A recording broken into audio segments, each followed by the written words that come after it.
आगरमालवा के माधोपुर गांव में सरकारी स्कूल के बच्चे पेड़ के नीचे पढ़ने को मजबूर हैं। यहां प्रशासन की तरफ से जर्जर हो रहे स्कूल भवन को डिसमेंटल तो कर दिया गया, लेकिन भवन की टूटी हुई छत को अब तक रिपेयर नहीं किया जा सका है, जिसकी वजह से बच्चे पेड़ के नीचे पढ़ने के लिए मजबूर हैं। कई बार शिकायत के बावजूद भी प्रशासन की तरफ से अब तक कोई कार्रवाई नहीं की गई है। हमारे संवाददाता ने माधोपुर गांव पहुंचकर छात्रों और शिक्षकों से बातचीत की है। शिक्षा के लिए सरकार हर साल करोड़ों रुपए का बजट तय करती है ताकि बच्चों को बेहतर सुविधाएं शिक्षा के लिए मिल सके। क्या ये बजट वाकई ज़मीन पर उतर पाता है और बच्चों को उसकी सुविधाओं का लाभ मिल पाता है, ये देखने के लिए हम आए हैं। आगरमालवा जिला मुख्यालय से करीब 15 किलोमीटर दूर खेड़ा माधोपुर गांव है। आप देख सकते हैं कि स्कूल है, पूरा कैंपस हरा भरा, आसपास पेड़ है और बच्चे यहाँ किस तरह से पढ़ रहे हैं उसको देखते हैं हम। यहाँ बच्चे जो है क्लासरूम अलग तरह से लग रही है। ये बच्चे हैं, काफ़ी सारा शोरगुल आप समझ सकते हैं।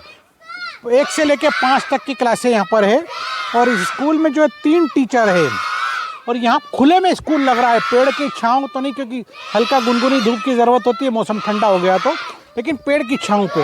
ये रोज़ की तस्वीर है, केवल एक दिन की तस्वीर नहीं है। यह हालात क्यों है ये हम समझ लेते हैं।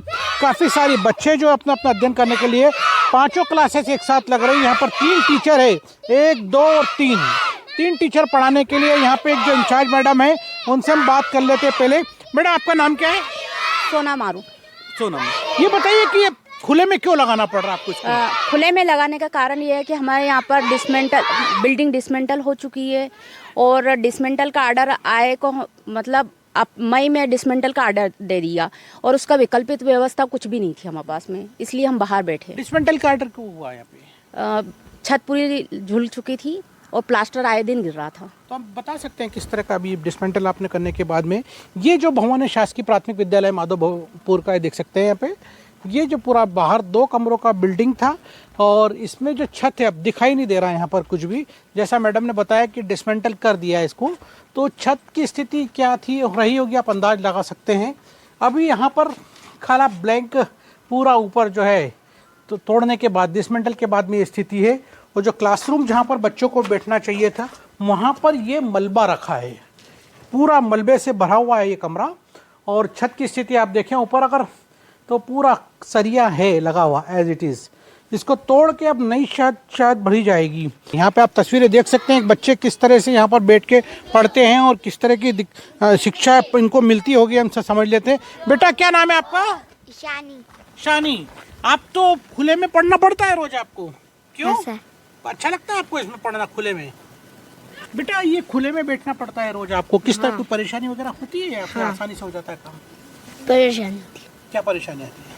ना पे धूप आती, धूप और ना पे ना बैठना नहीं आता, ना पे पत्थर गाड़ दे।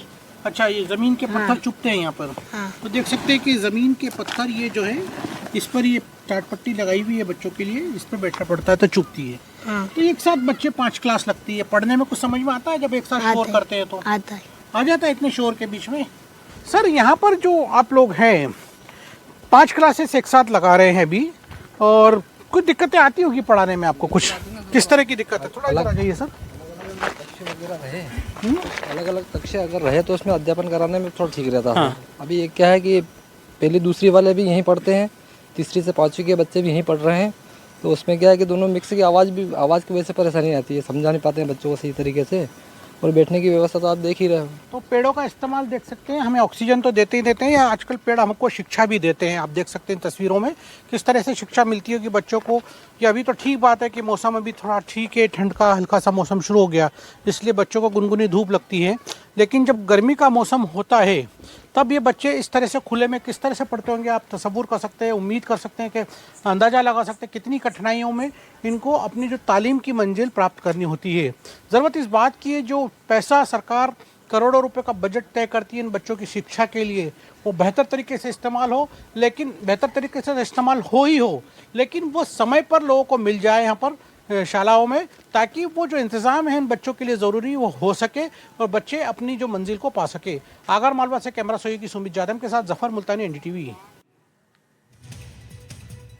मिड डे मील में सिर्फ चावल दाल की ये तस्वीरें सतना के नागौद विकासखंड के शासकीय स्कूल नई बस्ती उमरी से सामने आई हैं। सरकार ने बच्चों के पोषण के लिए हर दिन का विस्तार से चार्ट निर्धारित किया, जिसमें दाल, चावल, रोटी के साथ सब्जियां, मौसमी फल और अन्य पोषक तत्वों का समावेश होता है। लेकिन हकीकत बिल्कुल इसके उलट है। हद तो तब हो गई जब खाना खाने के बाद और पहले ननिहालों से बर्तन भी साफ कराए जाते हैं। ये तस्वीरें उनकी तस्दीक दे रही हैं। और मिड डे मील योजना का उद्देश्य बच्चों को पोषण देना है, न कि उनके हिस्से का भोजन काटना है या फिर उन पर अतिरिक्त बोझ डालना। हालांकि जिला पंचायत सीईओ ने जांच के बाद कार्रवाई की बात कही है, तो वही जनपद सीईओ नागौर ने कहा कि इस संबंध में अभी इस पूरे मामले की बात की जाए तो संज्ञान में नहीं है। और क्या कुछ उन्होंने कहा है, सुनवाते हैं।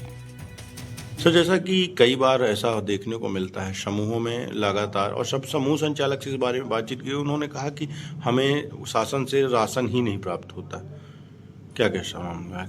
इस संबंध में अभी कोई जानकारी ऐसी हमारे पास लिखित में नहीं आई है। ऐसा कुछ अगर आता है तो संबंधित विभाग से चर्चा करेंगे, अपने वरिष्ठ अधिकारियों को इसकी जानकारी देंगे और उसके आधार पर कार्रवाई। देखिए, इस तरह का ये विषय नागौर नई बस्ती उमरी का आप लोगों के माध्यम से संज्ञान में आया है। हम लोगों ने वहाँ के जो मुख्य कार्यपालन अधिकारी सीईओ हैं, उन्हीं से मैंने इस संबंध में चर्चा की है और ये कहा है कि वो स्वयं इसका निरीक्षण करें और निरीक्षण करके एक रिपोर्ट हम लोगों को उपलब्ध कराएं और वहाँ गुणवत्तापूर्ण भोजन बनने ये शासन और कलेक्टर महोदय सभी की प्राथमिकता है। हम लोग इसको सुनिश्चित करेंगे और जो भी कमियां मिलती हैं, यदि कोई कमियां पाई जाती हैं इस निरीक्षण के दौरान, तो उसके लिए जो भी लोग उत्तरदायी होंगे उनके खिलाफ विधिवत कार्रवाई करेंगे और ये सुनिश्चित करेंगे कि बच्चों को शासन निर्देशानुरूप अच्छा और गुणवत्तापूर्ण भोजन मिल सके। अपने विकास खंड में जहाँ तक ये है कि हर विद्यालय में के आधार पर भोजन एमडीएम से जो नियम निर्धारित है उसके हिसाब से भोजन बनता है। और जिस विद्यालय की आप बात कर रहे हैं, ये इसकी जानकारी आपके द्वारा मुझे अभी प्राप्त हो रही है, तो इसकी मैं व्यवस्थित एक आध दो दिन में व्यवस्थित जांच कराएंगे और जो भी व्याप्त अनियमितता है संबंधित के विरुद्ध सख्त से सख्त कार्रवाई करेंगे। रुक रहे छोटे से ब्रेक के लिए, फौरन लौट रहे हैं।